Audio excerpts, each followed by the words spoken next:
Na kwenye vita ya pili ya dunia, Adolf Hitler na manazi wa Ujerumani walitaka kuwafutilia mbali kabisa Wayahudi.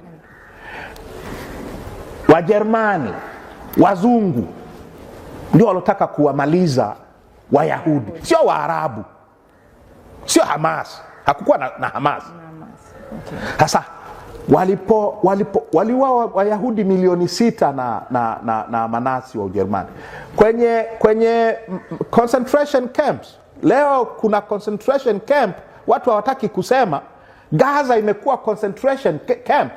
Kwa Wayahudi wengi sana waliuawa wakati wa vita ya pili ya dunia. Kwa sababu tu ni Wayahudi.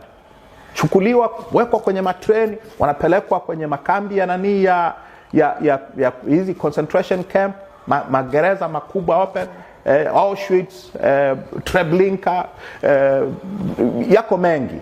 Mengine yako Ukraine ya sasa. Mengine yalikuwa Lithuania. Wayahudi walikuwa wengi zaidi Ulaya Mashariki kuliko mahali pengine popote. Poland, Treblinka iko Poland, Auschwitz iko Poland. Unaelewa? Yeah. Kwa hiyo sasa waliopona hayo mauaji ya kimbari ya vita ya pili ya dunia, waliopona the final solution ya Adolf Hitler, waliobakia hasa dunia sasa imeghafilika kwa sababu ya hii Holocaust dhidi ya Wayahudi. Wakasema kwa vyote vile, ili hawa watu wapone, lazima watafutiwe taifa lao. Eneo gani? Palestine, nchi yao ya ahadi, kwa mujibu wa Torah, kwa mujibu wa Biblia ya Agano la Kale. Sasa wamekwenda kwenye nchi ambayo tayari ina watu. Mwaka 47 Waingereza ambao ndio wanashikilia hili eneo, na wamechoka kwenye vita ya pili ya dunia, yeah. Na wamechoka na mashambulizi ya magaidi hawa wa Irgun Zwei Leumi, the Stan Gang, Haganah na wengine, na wamechoka na pressure ya kimataifa kwamba hawa watu wapewe eneo lao. Wakapeleka azimio kwenye Baraza la Umoja wa Mataifa, kwenye Baraza Kuu la Umoja wa Mataifa. Azimio namba 181 la mwaka 47. Hilo ndilo lililoanzisha nchi ya Israel kama tunavyoifahamu sasa. Imeanzishwa kwa azimio la Umoja wa Mataifa, kwa azimio la Baraza Kuu la Umoja wa Mataifa lililopelekwa na Waingereza, likakubaliwa na Warusi. Mataifa makubwa yaliyokuwa yameshinda vita, Warusi na Wamarekani, hawakuweka kura ya turufu. Kwa hiyo walishiriki na wao katika kuanzishwa kwa hili taifa la Israel tunalolifahamu leo, kwenye eneo ambalo tayari lilikuwa na watu, lilikuwa na Wapalestina. Ni muhimu kufahamu hilo azimio la Umoja wa Mataifa namba 181 la mwaka 47 lilisema nini? Baraza Kuu la Umoja wa Mataifa walisema hivi: hawa Wayahudi wachukue eneo ambalo walikuwa ni watu 650,000. By 1947 walikuwa roughly 650,000. Waarabu wa Palestina walikuwa roughly 1,300,000 na ushe. Mara mbili ya idadi ya Wayahudi waliokuwepo.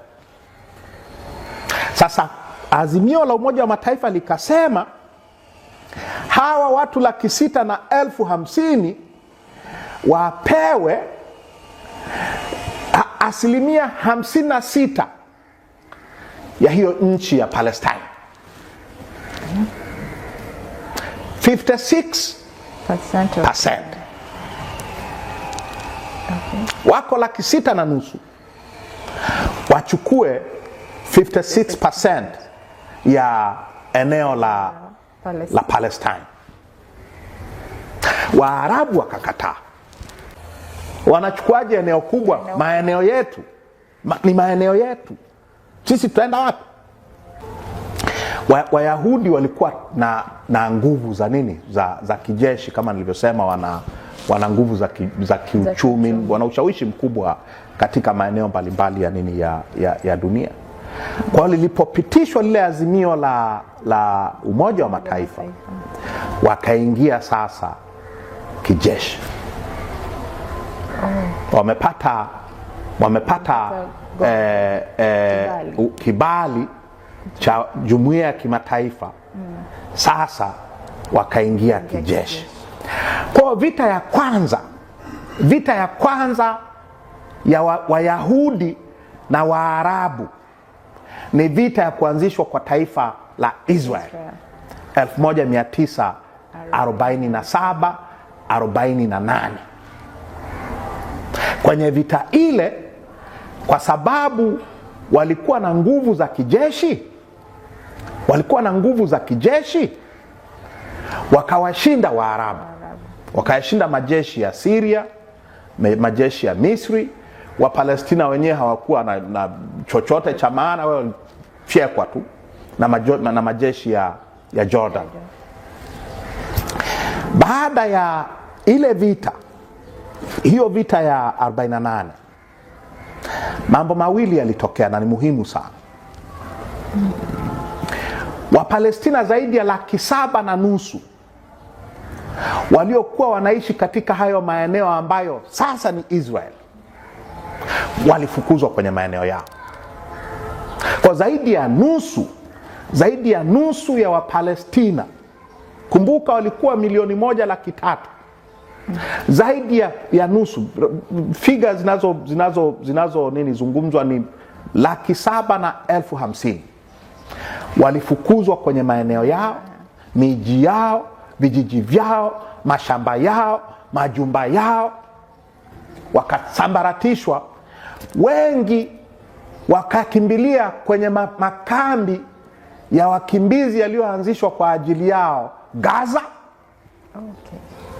Gaza,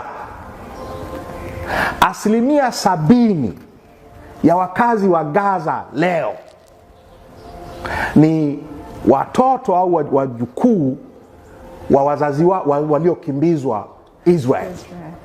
Wanaishi kwenye makambi makubwa kabisa ya Wapalestina yaliyoko Gaza.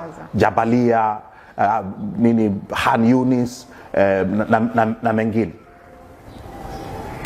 750,000 kupelekwa Gaza. Gaza ilikuwa kisehemu kidogo, kilomita 5 kwa ufupi, kilomita 25 kwa urefu. Ina eneo la kilomita za mraba 125. Ikapelekewa influx ya population ya refugees kwa malaki. Wengine waliokuwa maeneo ya kaskazini ya Israel wakakimbilia kwenye makambi yaliyoanzishwa Lebanon. Waliokuwa mashariki ya Palestine wakakimbilia kwenye maeneo ya Jordan. Jordan ina Wapalestina wengi zaidi kuliko wakazi wake wa asili, na Wapalestina hawa ni watoto au wajukuu au vitukuu wa wale waliofukuzwa kwenye vita ya kwanza ya nini ya Wayahudi na Waarabu 1948. Kwa taifa la Israeli linazaliwa namna hiyo. Kitu cha pili muhimu cha 1948 ni hiki kwamba, kumbuka azimio la Umoja wa Mataifa 181 lilisema Wayahudi wanapewa asilimia ngapi? 56. Kufikia mwisho wa huo mwaka, vita imekwisha, walikuwa wamechukua asilimia 80 ya eneo. Kwa Waisraeli waliongeza eneo kwa kutumia mabavu ya kijeshi, wakachukua maeneo asilimia nyingine 24 ya maeneo ya eneo hilo la Palestine. Wapalestina wakabaki katika maeneo mawili ambayo leo unayasikia sana: Gaza na West Bank. Na West Bank ni pamoja na Jerusalem Mashariki. Jerusalem Mashariki ni eneo la Wapalestina. Kwa mujibu wa mgawanyo wa 1948, na hata baada ya Waisraeli kushinda vita, hiyo vita ya kwanza, East Jerusalem ilibaki kuwa eneo la Wapalestina.